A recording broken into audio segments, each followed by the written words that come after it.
Good morning students. आज हम class 11th का चैप्टर 2 का पार्ट 6 पढ़ रहे हैं। पार्ट 6, ठीक है। देखिए, कल हमने बोहर मॉडल की क्या अचीवमेंट्स ये पढ़ा था, जिससे हम इलेक्ट्रॉन मतलब किसी भी शेल में एनर्जी को कैलकुलेट कर सकते हैं, उसकी रेडियस निकाल सकते हैं, ठीक है। इसके अलावा इलेक्ट्रोमैग्नेटिक वेव थ्योरी क्या कहती है उसके बारे में हमने पढ़ा था। आज हम पढ़ेंगे ड्यूअल नेचर ऑफ मैटर। ये जो मैटर है ये हमें पता है इलेक्ट्रोमैग्नेटिक रेडिएशन दोनों तरीके से बिहेव करती है, पार्टिकल की तरह भी और वेव की तरह भी। ठीक इसी तरीके से जो मैटर है वो भी दोनों तरीके से बिहेव करता है, वेव की तरह भी और पार्टिकल की तरह भी। यानी कोई भी सब्सटेंस, कोई भी मैटर यदि वेव की तरह बिहेव कर रहा है, पार्टिकल की तरह बिहेव कर रहा है, तो दो तरीके का बिहेव दिखा रहा है। इसलिए इसे हम क्या कहते हैं, ड्यूअल नेचर और ड्यूअल बिहेवियर ऑफ मैटर, ठीक है। इसे सबसे पहले किसने आइडेंटिफाई किया था? डी ब्रॉगली ने। तो डी ब्रॉगली ने एक equation the, that is called de Broglie wave equation, जिसमें उसने किसी भी पार्टिकल की वेव कैरेक्टरिस्टिक को, आपको जब मैंने वेव की कैरेक्टरिस्टिक्स पढ़ाई थी तो मैंने आपको बताया था कि वहां पर वेव नंबर होता है, वेव होती है, क्रस्ट होते हैं, है ना, ट्रफ होते हैं, फ्रीक्वेंसी होती है। तो जो वेव लेंथ है that is inversely proportional to the momentum. यानी डी ब्रॉगली ने क्या किया, ये किसी भी मैटर की वेव लेंथ को मोमेंटम से कनेक्ट किया, दोनों को जोड़ा, ठीक है। क्योंकि यदि पार्टिकल होगा, अब मोमेंटम क्या होता है? मोमेंटम होता है तो जो डी ब्रॉगली वेव इक्वेशन है उसमें देखो lambda is equal to H upon P, ठीक है। कि जो वेवलेंथ है वो मोमेंटम से रिलेटेड है, इनवर्सली प्रोपोर्शनल है। और एच क्या है? एच है प्लैंक कांस्टेंट, ये आपने पढ़ा हुआ है।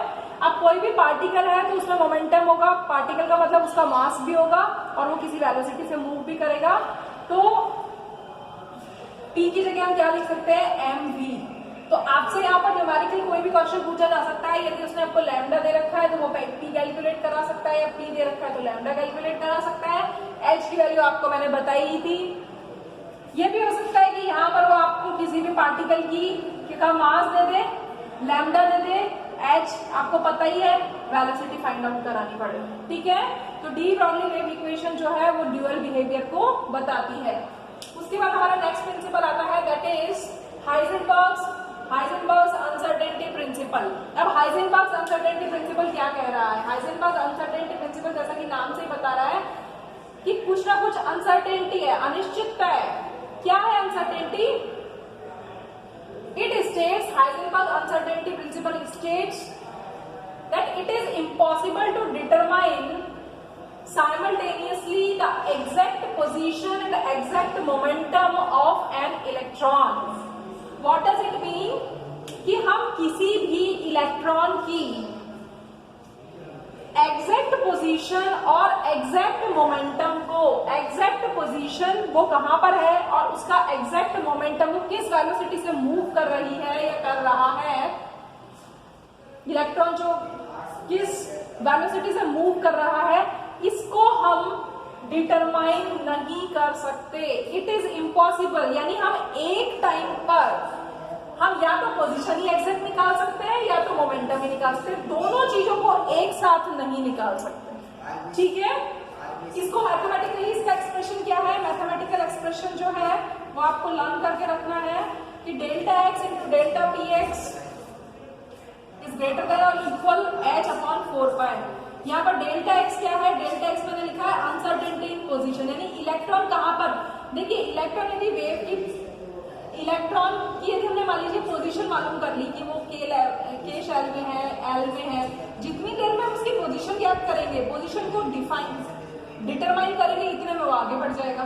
तो हम वेलोसिटी और पोजीशन को एक साथ एग्जैक्ट डिटरमाइन नहीं कर सकते, अप्रोक्सीमेटली कर सकते हैं बट एग्जैक्ट नहीं कर सकते। तो डेल्टा एक्स क्या है? अनसर्टेनिटी इन पोजीशन, और डेल्टा वी क्या है? अनसर्टेनिटी इन वेलोसिटी, और वी कैन से मोमेंटम। देखो पी की वैल्यू अभी मैंने आपको बताया था, डी ब्रॉगली में पी क्या है? mv है।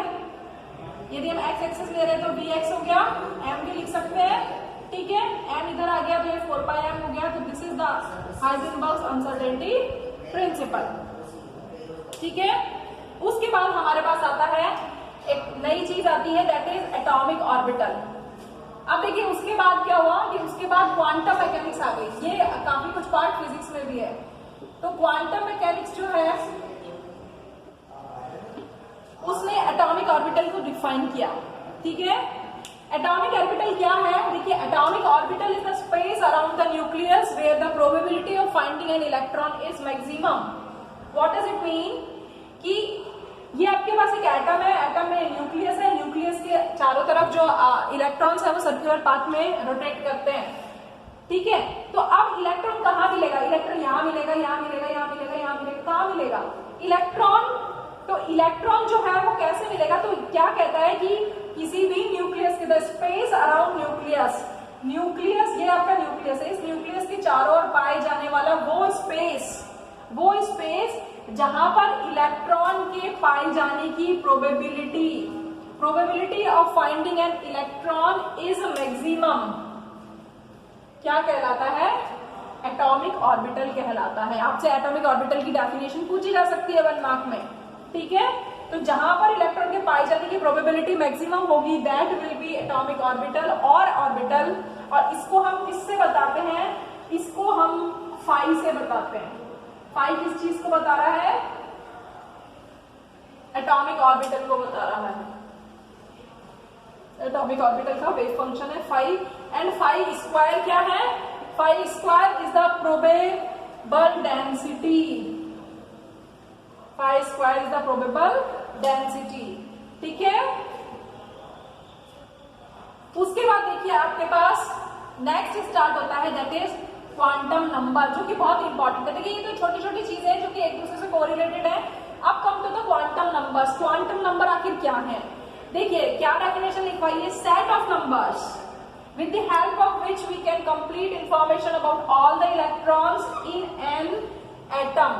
एक एटम के अंदर, एक एटम है, एटम में इलेक्ट्रॉन रोटेट कर रहे हैं, तो एक एटम के अंदर जितने भी इलेक्ट्रॉन हैं उन सबकी कंप्लीट इंफॉर्मेशन कौन देता है? एक सेट ऑफ नंबर्स देता है।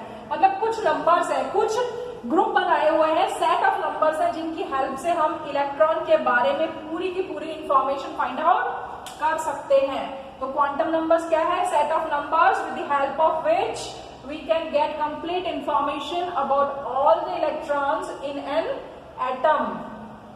अब ये क्वांटम नंबर्स क्या है? यहाँ पर ये सबसे इंपॉर्टेंट पार्ट है। तो देखिए क्वांटम नंबर्स क्या है? 4 होते हैं। First quantum number is principal quantum number. Principal quantum number को हम स्मॉल n से डिफाइन करते हैं।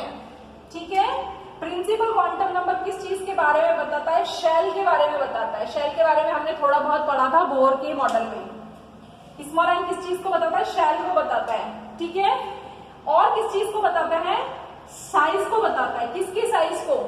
एटम की साइज को। मींस इलेक्ट्रॉन, मतलब साइज का मतलब average distance of electron from nucleus. ये आपका न्यूक्लियस है, ये आपका पूरा का पूरा ये आपका न्यूक्लियस है। न्यूक्लियस से इलेक्ट्रॉन फर्स्ट शेल में घूम रहा है। n बराबर 1 का मतलब फर्स्ट शेल। ठीक है, यदि वो फर्स्ट शेल में घूम रहा है तो डिस्टेंस फिक्स हो गई। यदि वो सेकंड में घूम रहा है तो डिस्टेंस अलग हो गई। यदि वो थर्ड में घूम रहा है तो अलग हो गई। तो ये किस चीज को बताता है? डिस्टेंस को बताता है। यदि किसी में एक ही शेल है तो एटम छोटा होगा, 2 है तो बड़ा होगा, 3 है तो उससे बड़ा होगा। तो जो साइज है वो किससे डिफाइन होती है? प्रिंसिपल क्वांटम नंबर से डिफाइन होती है। इसके अलावा principal quantum number energy levels के बारे में बताता है। ठीक है, और किसी भी शेल में यदि हमें इलेक्ट्रॉन्स को फाइंड आउट करना है तो हम कौन सा फॉर्मूला यूज करते हैं? 2n²। ठीक है, तो यहाँ पर मैंने आपको बताया कि ये न्यूक्लियस है, इसके बाहर जो शेल्स हैं 1 है तो k शेल, 2 है तो l शेल, 3 है तो m, 4 है, n बराबर 4 है तो n, 5 है तो o। इस तरीके से ये शेल्स हो जाएंगे। तो n की वैल्यू जब आपको पता हो गई तो आप शेल को पहले KLMNO निकाल लेंगे और फिर उससे इलेक्ट्रॉन निकालेंगे। यदि n की वैल्यू 1 रखेंगे तो 2 होगा, 2 रखेंगे तो 8 होगा, 3 रखेंगे तो 18 होगा। ठीक है, सेकेंड आपका जो क्वांटम नंबर है that is azimuthal quantum number. ठीक है, एजीमुथल क्वांटम नंबर जो है उसका दूसरा नाम है सब्सिडरी क्वांटम नंबर। यानी azimuthal quantum number, subsidiary quantum number, या इसको हम बोल सकते हैं orbital angular quantum number. Orbital angular quantum number, इसको हम स्मॉल एल से बताते हैं। ये सब शेल के बारे में बताता है, शेल को हमने फर्दर डिवाइड किया है सब शेल में, तो ये सब शेल के बारे में बताता है और ऑर्बिटल के एंगुलर मोमेंटम के बारे में बताता है और सब शेल की शेप्स के बारे में बताता है। सबसे इंपॉर्टेंट है, यहाँ से 1 मार्क के बहुत सारे क्वेश्चंस बनते हैं। तो shapes of subshell is defined by small l और एजीमुथल क्वांटम नंबर। ठीक है, अब आप देखिए कैसे। और जो सब शेल है एल की वैल्यू क्या हो सकती है, 0 to -n1 हो सकती है, 0 to n-1। ठीक है, कैसे निकालेंगे आप देखिए। यदि n की वैल्यू 1 है, स्मॉल n की वैल्यू 1 है, स्मॉल n किस चीज को बता रहा है, शेल को बता रहा है, तो इसका मतलब शेल तो हमारा कौन सा हो गया, k। अब k शेल में सब शेल कितने होंगे, तो आपको हमेशा ध्यान रखना है जितना n होता है l भी उतना ही होता है। ठीक है, l भी उतना ही होता है। यदि ये 1 है तो ये भी 1 होगा, ये 2 है तो ये भी 2 होगा, ये 3 है तो ये भी 3 होगा, लेकिन कौन सा होगा, वैल्यू क्या होगी, तो वैल्यू आप किससे निकालेंगे, 0 to n-1। तो देखो n की वैल्यू यदि हमने 1 रखी तो 1 में से बन गया 0, तो क्या आ गया n की वैल्यू, 0 आ गई। यदि n की वैल्यू हमने 2 रखी तो 2 - 1 का मतलब 0 और 1 2 आ गई।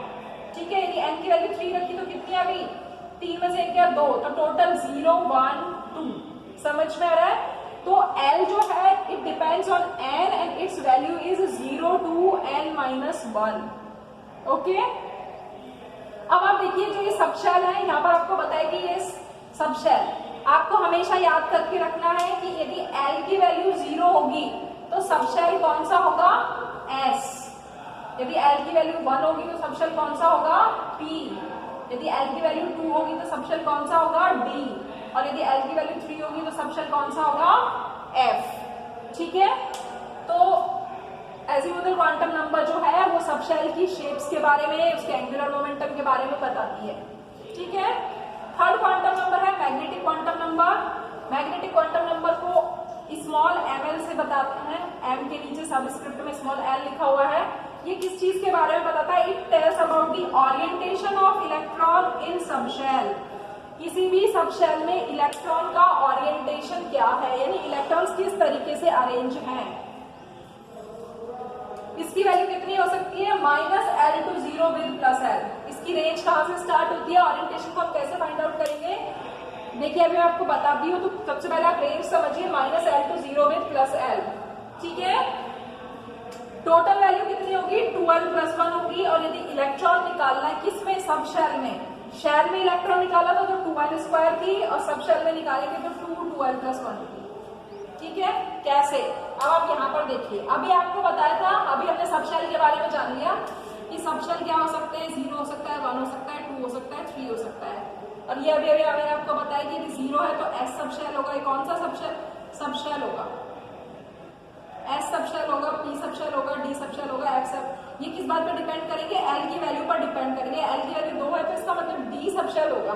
ठीक है, लेकिन उसका ओरिएंटेशन क्या होगा, वो कितना हो सकता है, तो m की वैल्यू आप किससे निकालते हैं, -l with 0 + l। यहाँ पर लिखा है -l to 0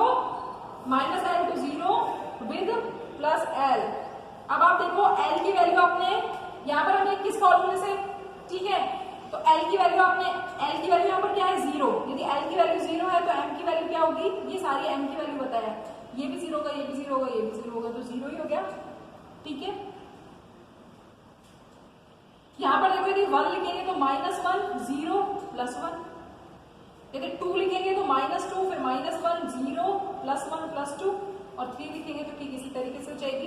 ठीक है, तो अब आप देखो ये कितनी वैल्यू है, 1 वैल्यू है ना, ये कितनी वैल्यू, टोटल नंबर कितना है, यहाँ पर 1 नंबर है, यहाँ पर 1 2 3 नंबर है, यहाँ पर 1 2 3 4 5 नंबर है, यहाँ पर 3 नंबर है, यहाँ पर 1 नंबर है, यहाँ पर 1 2 3 4 5 6 7, यहाँ पर 7 मार्क्स है। मतलब जो ऑर्बिटल है वो कितने आ रहे हैं, यदि L की वैल्यू 0 है तो हमेशा ऑर्बिटल कितना होगा, 1 ही होगा। वो कौन सा ऑर्बिटल होगा, S, ओनली S। यदि L की वैल्यू 1 है तो ऑर्बिटल कितने होंगे, 3। टोटल नंबर ऑफ ऑर्बिटल्स कितने होंगे, हम इससे निकालेंगे। देखो L की वैल्यू मैंने 0 रखी, L की वैल्यू मैंने 0 रखी, तो ये तो 0 हो गया, तो कितना बचा, 1। यानी एक ही ऑर्बिटल है, एक ऑर्बिटल कौन सा वाला है, S। यदि एल की वैल्यू 1 रखी तो टोटल वैल्यू कितनी होगी 3। तो ये जो ऑर्बिटल्स आ रहे हैं ये किससे निकल रहे हैं 2l + 1 से निकल रहे हैं, समझ में आ रहा है, ठीक है। और इलेक्ट्रॉन किससे निकल रहे हैं 2l + 1 से निकल रहे हैं। कैसे, l की वैल्यू को 0 रखो, l की वैल्यू यदि 0 रखी, l की वैल्यू यहाँ पर क्या है 0, यदि l की वैल्यू 0 यानी m जो है, आप जो मैग्नेटिक क्वांटम नंबर निकालेंगे वो एजीमुथल क्वांटम नंबर से निकालेंगे। l की वैल्यू यदि आप 0 रखेंगे तो देखो ये क्या हो गया, 1 बच गया, 1 1 हम 2, यानी इलेक्ट्रॉन कितने होंगे 2 इलेक्ट्रॉन्स होंगे। तो दोनों चीजों को नंबर ऑफ ऑर्बिटल्स और नंबर ऑफ इलेक्ट्रॉन्स किससे निकालते हैं 2l + 1 और 2l + 1 से निकालते हैं। लेकिन मैग्नेटिक क्वांटम नंबर में जो ओरिएंटेशन है वो कौन सा होगा, वो किससे निकालते हैं -l to 0 with +l, ठीक है। इसको आप प्रैक्टिस करेंगे, इसके क्वेश्चन आंसर्स करेंगे, तब जाकर आपसे ये सॉल्व होगा, क्योंकि it's a very important part. फिर फोर्थ क्वांटम नंबर है spin quantum number. Spin quantum number क्या होता है, देखिए स्पिन क्वांटम नंबर जो है उसको हम कैपिटल S से भी बता सकते हैं या फिर m के नीचे स्मॉल s से भी बता सकते हैं, ठीक है। स्पिन क्वांटम नंबर जैसा कि नाम से पता पड़ रहा है, इलेक्ट्रॉन के स्पिन पर, अपने एक्सिस पर इलेक्ट्रॉन किस तरीके से स्पिन कर रहा है, ठीक है, को बताता है। स्पिन 2 टाइप के हो सकते हैं, +½ और -½ यदि +½ है इसका मतलब राइट हैंड साइड वो रोटेट कर रहा है, और यदि -½ है तो वो लेफ्ट हैंड साइड रोटेट कर रहा है, ठीक है। और आपको ये ध्यान रखना है कि एक ऑर्बिटल में हमेशा जो स्पिन होते हैं, अभी हम वैसे ये रूल आगे पढ़ेंगे कि एक ऑर्बिटल में केवल 2 ही इलेक्ट्रॉन रह सकते हैं, और वो इलेक्ट्रॉन्स भी हमेशा कैसे होने चाहिए, ऑपोजिट स्पिन के होने चाहिए, ठीक है, सेम स्पिन के नहीं रहेंगे, क्योंकि सेम स्पिन में क्या होगा, रिपल्शन होगा। तो अभी स्पिन क्वांटम नंबर क्या बताता है, स्पिन के ओरिएंटेशन को बताता है, जो कि 2 टाइप का हो सकता है, +½ और -½ क्लॉकवाइज और एंटी क्लॉकवाइज, ठीक है। तो आप इस चीज को पढ़ेंगे, इसके बाद फिर हम आगे का देखते हैं। Thank you.